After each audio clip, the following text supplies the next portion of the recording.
Hello friends, welcome to crazy GK trick. Daily current affair session में आज हम बात करेंगे 14 नवंबर 2021 के इंपॉर्टेंट करंट अफेयर्स के बारे में।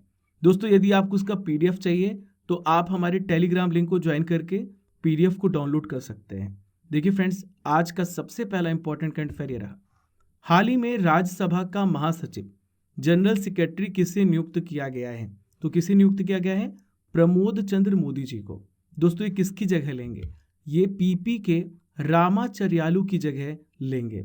देखिए, बात करें प्रमोद चंद्र मोदी जी की, तो ये वर्तमान में आईआरएस ऑफिसर हैं और केंद्रीय प्रत्यक्ष कर बोर्ड के अध्यक्ष के रूप में काम कर रहे हैं। देखिए फ्रेंड्स, राज्यसभा से रिलेटेड बहुत से क्वेश्चन कॉम्पिटिटिव एग्जाम में पूछ लिए जाते हैं। ध्यान से सुनिएगा। देखिए, राज्यसभा का गठन संविधान के किस आर्टिकल में दिया गया है? तो याद रखिएगा, आर्टिकल 80 में राज्यसभा के गठन के बारे में बताया गया है। देखिए, राज्यसभा का सभापति कौन होता है? जो देश का उपराष्ट्रपति होता है वही राज्यसभा का सभापति होता है। तो वर्तमान में देश के उपराष्ट्रपति कौन है? वेंकैया नायडू है। याद रखिएगा, कौन है? वेंकैया नायडू है। देखिए, राज्यसभा का उपसभापति कौन है वर्तमान में? याद रखिएगा, तो ये है हरिवंश नारायण सिंह। हरिवंश नारायण सिंह। इन दोनों पॉइंट्स को ध्यान से सुनिएगा, एग्जाम में पूछा जा सकता है। दोस्तों, राज्यसभा में अधिकतम संख्या कितनी हो सकती है? तो 250 लोगों की अधिकतम संख्या हो सकती है, लेकिन वर्तमान में 245 सदस्य हैं। दोस्तों, 12 सदस्यों को राष्ट्रपति के द्वारा मनोनीत किया जाता है। ये कुछ इंपॉर्टेंट फैक्ट्स थे जो एग्जाम में पूछ लिए जाते हैं। देखिए फ्रेंड्स, आपकी जानकारी के लिए बता दूं, जो राज्यसभा का सभापति होता है वो सभा का संसदीय सलाहकार भी होता है। चलिए friends, next important current affairs की ओर बढ़ते हैं। बहुत ध्यान से सुनिएगा और समझिएगा।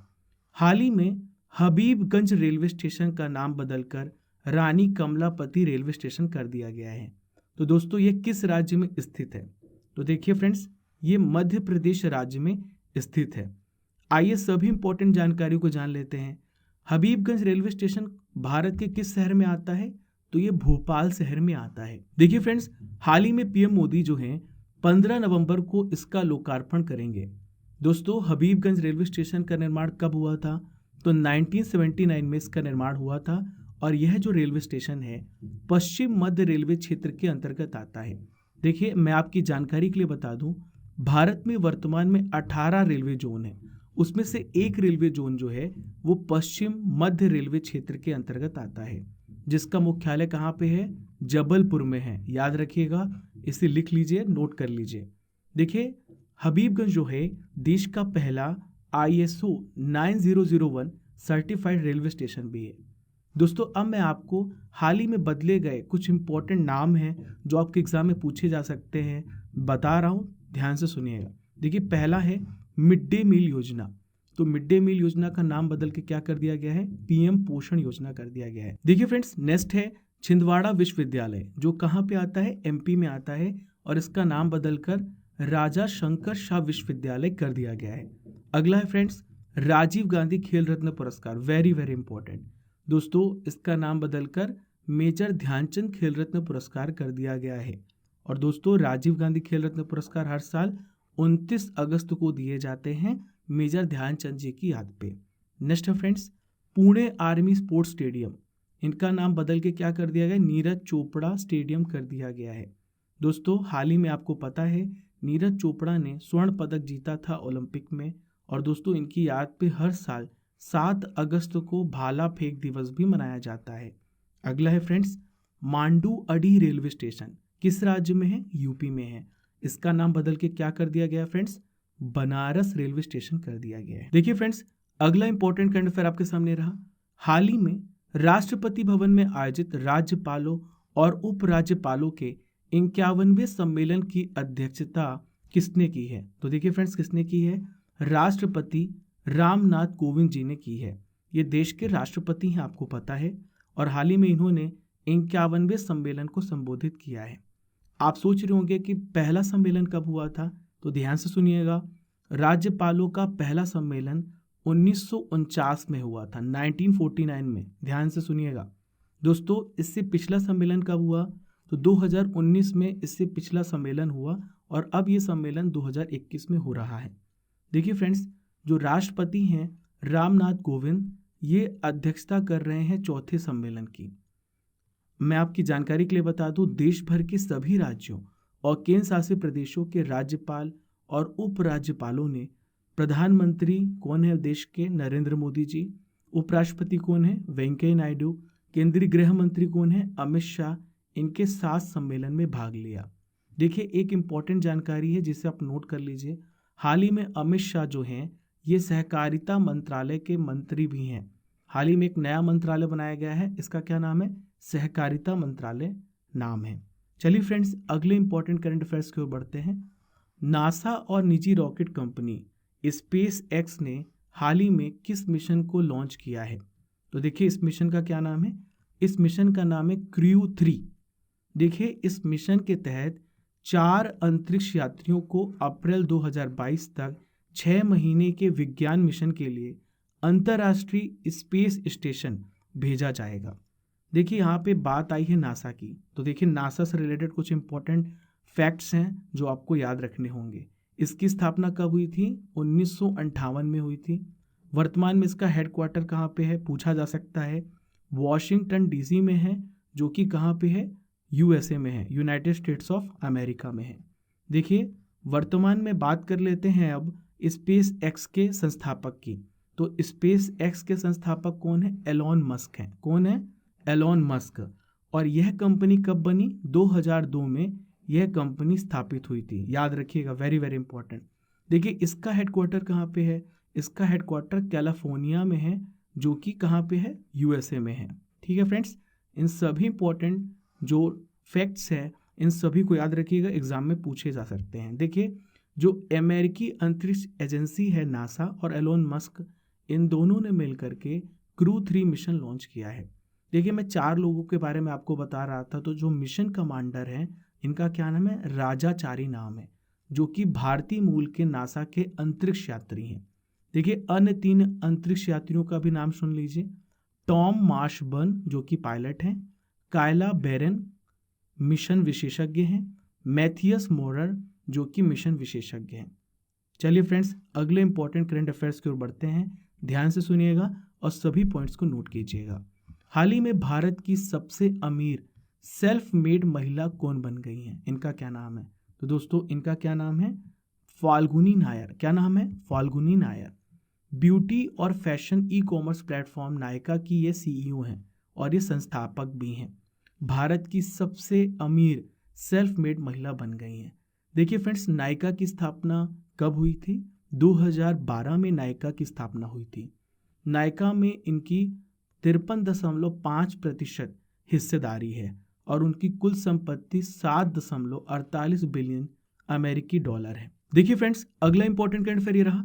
हाल ही में भारत की पहली फिजिकल नेशनल योगासन चैंपियनशिप का आयोजन कहाँ किया गया? तो देखिए, कहाँ किया गया? ये भुवनेश्वर, उड़ीसा में किया गया है।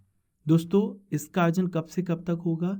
11 से 13 नवंबर 2021 भुवनेश्वर, उड़ीसा में किया गया है। दोस्तों, इसका मेन ऑब्जेक्टिव क्या है? इसका मुख्य उद्देश्य है योग को बढ़ावा देना। दोस्तों, आपकी जानकारी के लिए बता दूं, हर साल योगा डे मनाया जाता है। योगा डे कब मनाया जाता है? हर साल 21 जून को। याद रखिएगा, हर साल 21 जून को योगा डे मनाया जाता है। Very very important. देखिए फ्रेंड्स, इसका जो आयोजन है किसके द्वारा किया गया है? नेशनल योगासन स्पोर्ट्स फेडरेशन द्वारा ओडिशा राज्य के सहयोग से किया गया है। देखिए फ्रेंड्स, आशा करता हूं कि आपको ये सेशन पसंद आ रहा होगा। तो चलिए friends, next important current affairs की ओर बढ़ते हैं। एमवे इंडिया के ब्रांड एम्बेसडर के रूप में किसे नियुक्त किया गया है? तो इन्हें अमिताभ बच्चन। देखिए, अमिताभ बच्चन को एमवे इंडिया का ब्रांड एम्बेसडर बनाया गया है। देखिए दोस्तों, मैं आपको यहाँ पे एक लिस्ट बता रहा हूँ जो हाल ही में ब्रांड एम्बेसडर बनाए गए हैं। तो देखिए, सबसे पहले बात कर लेते हैं अमृतांजन हेल्थ केयर की। तो मीराबाई चानू और बजरंग पूनिया, ये दोनों जो हैं अमृतांजन हेल्थ केयर के ब्रांड एम्बेसडर हैं। नेक्स्ट है फ्रेंड्स फायर बोल्ट। तो फायर बोल्ट के ब्रांड एम्बेसडर विराट कोहली हैं। नेक्स्ट है फ्रेंड्स देश के मेंटोर कार्यक्रम। तो मेंटर कार्यक्रम जो है दिल्ली सरकार के द्वारा शुरू किया गया है। इसके ब्रांड एम्बेसडर है सोनू सूद। दोस्तों, इस कार्यक्रम में होगा क्या कि जो बच्चे हैं उनको लाइफ से रिलेटेड कोचिंग दी जाएगी। एक इम्पॉर्टेंट लेसन्स दिए जाएंगे, उनकी मेंटोरिंग की जाएगी। चलिए फ्रेंड्स, नेक्स्ट है टाटा लाइफ इंश्योरेंस। तो टाटा लाइफ इंश्योरेंस के ब्रांड एम्बेसडर हैं नीरज चोपड़ा। आप सभी जानते हैं नीरज चोपड़ा ने जेवलिन थ्रो में स्वर्ण पदक जीता था। देखिए अगला है फ्रेंड्स बेटी बचाओ बेटी पढ़ाओ कार्यक्रम। तो ये राजस्थान राज्य के द्वारा शुरू किया गया है। अवनी लेखरा, आप सभी को बता दूं, अवनी लेखरा ने पैरालंपिक्स में शूटिंग में गोल्ड मेडल जीता था। तो ये किससे रिलेटेड है? शूटिंग से रिलेटेड है। चलिए फ्रेंड्स, आज का आखिरी इंपॉर्टेंट करंट अफेयर आपके सामने रहा। हाल ही में लोक सेवा प्रसारण दिवस कब मनाया गया? तो देखिए कब मनाया गया, हर साल 12 नवंबर को लोक सेवा प्रसारण दिवस मनाया गया। देखिए क्यों मनाया गया, इसकी भी पूरी जानकारी मैं आपको देता हूँ। दोस्तों 12 नवंबर 1947 को महात्मा गांधी ने पाकिस्तान से विस्थापित लोगों को संबोधित किया था, जो विभाजन के बाद अस्थायी रूप से हरियाणा के कुरुक्षेत्र में बस गए थे। तो इसी दिन की याद से इसे मनाना शुरू किया गया है। देखिए हमने इसको मनाना कब से शुरू किया है? 2000 वर्ष 2000 से इसे मनाना शुरू किया है। दोस्तों आपकी जानकारी के लिए बता दूं, भारत में जो रेडियो प्रसारण की शुरुआत है मुंबई से और कोलकाता से हुई। कहाँ से हुई है? मुंबई और कोलकाता से हुई है। कब हुई है? 1927 में 2 निजी ट्रांसमीटरों से हुई थी। देखिए फ्रेंड्स 1930 में इसका राष्ट्रीयकरण किया गया, इसका नेशनलाइजेशन हुआ। तब इसका नाम क्या कर दिया गया? इंडियन ब्रॉडकास्टिंग कॉरपोरेशन कर दिया गया। फिर से बदलाव हुआ फ्रेंड्स, और 1957 में इसका नाम बदलकर क्या कर दिया गया? आकाशवाणी कर दिया गया। तो सभी इंपॉर्टेंट डाटा को ध्यान से सुनते चलिए, और जो कि एग्जाम में आपसे पूछे जा सकते हैं। देखिए फ्रेंड्स, ये थे आज के सभी इंपॉर्टेंट करंट अफेयर्स। अब मैं आपसे इस टॉपिक से रिलेटेड कुछ इंपॉर्टेंट क्वेश्चंस पूछने वाला हूँ, जिसका आंसर आपको कमेंट बॉक्स पे देना है। तो आपका पहला प्रश्न है, देश का पहला ISO सर्टिफाइड रेलवे स्टेशन कौन सा है? दूसरा प्रश्न है, मिड डे मील योजना का अब नया नाम क्या है? आपका तीसरा प्रश्न है, भारतीय संविधान के किस अनुच्छेद में राज्यसभा के गठन का वर्णन किया गया है? नेक्स्ट है फ्रेंड्स, वर्तमान में राज्यसभा के उपसभापति कौन है? और आखिरी प्रश्न है, नासा की स्थापना कब हुई? दोस्तों आपने आज के करंट अफेयर्स को यदि अच्छे से पढ़ा है तो इन 5 प्रश्नों के उत्तर आप कमेंट बॉक्स पर दे सकते हैं। दोस्तों इस आदत को आप रेगुलर करें, क्योंकि आपकी याद करने की शक्ति, आपकी जो रिटेंशन पावर है, दोनों इंक्रीज होगी। चलिए फ्रेंड्स, अब बात करते 13 नवंबर 2021 के रिवीजन करंट अफेयर्स की। तो चलिए सबसे पहले बात कर लेते हैं, केंद्रीय मंत्रिमंडल ने किस दिन जनजाति गौरव दिवस मनाने का फैसला किया है? तो देखिए कब? 15 नवंबर को। चलिए, हाल ही में वर्ल्ड निमोनिया डे, विश्व निमोनिया दिवस कब मनाया गया? तो याद रखिएगा 12 नवंबर को। हाल ही में आचार्य JB कृपलानी की जयंती कब मनाई गई? तो कब मनाई गई? 11 नवंबर को। चलिए, एंटी ओपन बर्निंग कैंपेन किस राज्य में शुरू हुआ? तो दिल्ली सरकार के द्वारा इसे शुरू किया गया है, प्रदूषण को कम करने के लिए। हाल ही में नारकोटिक्स कंट्रोल ब्यूरो NCB के महानिदेशक बने हैं तो फ्रेंड्स सत्यनारायण प्रधान। याद रखिएगा, वेरी वेरी इंपॉर्टेंट। देखिए फ्रेंड्स, हाल ही में T20 इंटरनेशनल क्रिकेट में सबसे कम पारियों में 2500 रन बनाने का रिकॉर्ड किस खिलाड़ी ने अपने नाम किया है? इनका नाम है बाबर आजम। चलिए नेक्स्ट है, मोरिनारी वतनबे जो कि जापान से हैं, इनको कितने साल के लिए अंतर्राष्ट्रीय जिम्नास्टिक फेडरेशन का अध्यक्ष नियुक्त किया गया है? तो 3 साल के लिए इन्हें नियुक्त किया गया है। नेक्स्ट है फ्रेंड्स, हाल ही में कौन शतरंज खिलाड़ी भारत के 72वें ग्रैंड मास्टर बने हैं? तो याद रखिएगा, इनका नाम है मित्राब गुहा। दोस्तों ये थे आज के सभी इंपॉर्टेंट करंट अफेयर्स। हमने रिवीजन करंट अफेयर्स को भी देख लिया। आशा करता हूँ कि आपको ये सेशन पसंद आया होगा। आप अपने सभी दोस्तों को डिफरेंट सोशल मीडिया प्लेटफॉर्म में ज़रूर शेयर करने के लिए बोलें। Like, share and comment. Thank you.